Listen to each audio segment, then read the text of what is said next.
Welcome to my channel here হেসেল। আজকে আমরা ব্রোকলি দিয়ে একটা রেসিপি বানাবো।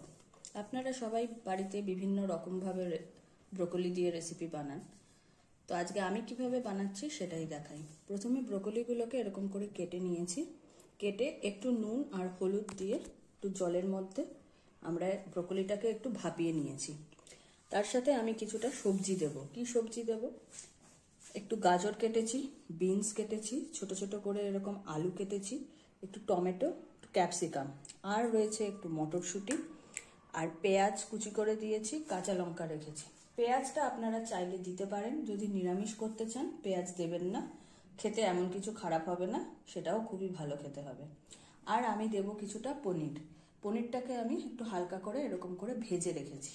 পনিরও অপশনাল, চাইলে দিতে পারেন, না চাইলে না দিতে পারেন, তবে পনির দিলে টেস্টটা একটু আমার ভালো লাগে বলে মনে হয়। আপনারা চাইলে দিতেও পারেন, নাও দিতে পারেন। এইবারে আমরা রান্নাটা শুরু করি।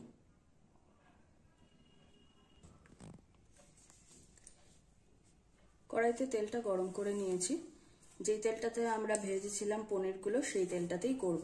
তেজপাতা ফোড়নে দিলাম আর একটু কালো জিরে ফোড়নে দিচ্ছি।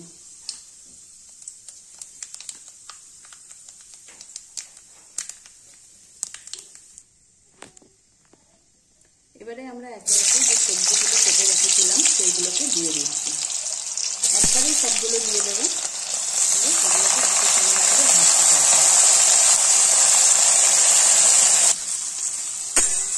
এইভাবে সবজিগুলোকে সব দিয়ে দিয়েছি। দিয়ে এরকম নাড়াচাড়া করবো। এর মধ্যে এবারে মটরশুঁটিগুলোও দিয়ে দেবো, আর পেঁয়াজ আর কাঁচা লঙ্কা যেটা ছিল, কাঁচা লঙ্কাটা ছিঁড়ে রেখেছিলাম, আর পেঁয়াজ কুচিগুলোকে দিয়ে দেবো। দিয়ে বেশ কিছুক্ষণ ভালো করে নাড়াচাড়া করে ভাজতে থাকবো। এইবারে আমরা যে মশলাগুলো দেবো, শুকনো উপকরণগুলো, সেগুলো দিয়ে দেবো। প্রথমেই দিচ্ছি কিছুটা নুন, কিছুটা ভাজা ভাজা করে নিয়েছি। এরপরে নুন দেব, আর দিচ্ছি একটু হলুদ গুঁড়ো, আর দেবো কিছুটা জিরে গুঁড়ো। এইগুলো দিয়ে ভালো করে আবার কিছুক্ষণ কষাতে হবে। সবজিগুলো ভাজা হতে হতে একটা সস বানাচ্ছি, সেইটা এই রান্নাটাতে দেব, সেইটা একটু আপনাদের দেখিয়ে দিই। কিছুটা টমেটো কেচাপ নিয়েছি, এর মধ্যে একটু ভিনেগার অ্যাড করব, আর একটু সামান্য সয়া সস, আর একটু চিলি সস। এইগুলোকে ভালো করে মিক্স করে নেব।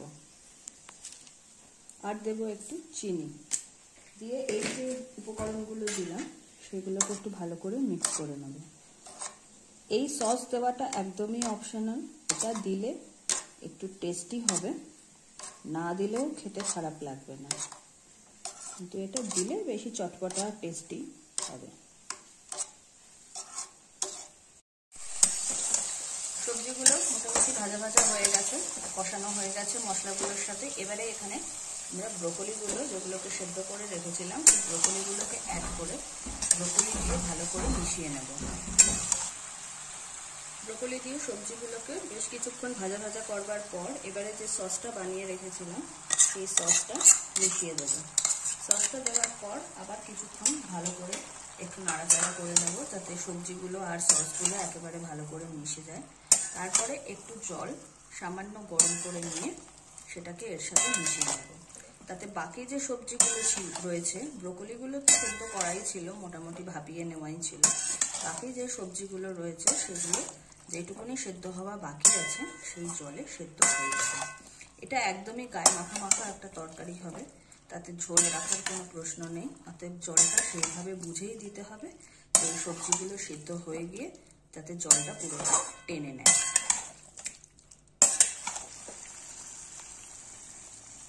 সস দিয়ে ভালো করে মাখিয়ে নিয়েছি। এবারে পনির যেগুলো ছিল ভেজে রেখেছিলাম সেইগুলোকে অ্যাড করে দেব। সেগুলোকে অ্যাড করে আবার কিছুক্ষণ একটু নাড়িয়ে নেব। পনিরগুলোকে দিয়ে ভালো করে মিশিয়ে নিয়েছি। এবারে একটু জল দেব। এই জলটা আমি একটু গরম করে নিয়েছি। একটু জল দিয়ে কিছুক্ষণ ঢাকা দিয়ে রেখে দেবো, যতক্ষণ জলটা পুরোটা শুকিয়ে একদম গায়ে মাখা মাখা একটা তরকারি হয়ে যাবে, আর যে সবজিগুলো আছে সেগুলো পুরোপুরি ভালো করে সেদ্ধ হয়ে যাবে। তারপরে আমরা আবার দেখাচ্ছি কী করে রান্নাটা হয়ে যাবে।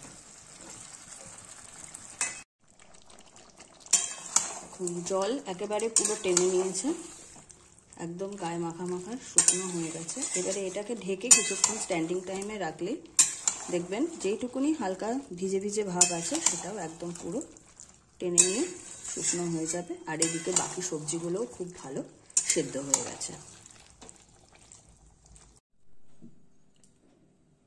এই আমাদের ব্রোকলির তরকারি রেডি টু সার্ভ। এটা এখন আপনারা ভাত, রুটি, লুচি, পরোটা যে কোনো কিছুর সাথেই খেতে পারেন। আমার চ্যানেলের রান্নাগুলো যদি আপনাদের ভালো লাগে তাহলে লাইক, শেয়ার, কমেন্ট করবেন আর আমার চ্যানেলটাকে সাবস্ক্রাইব করবেন। ধন্যবাদ।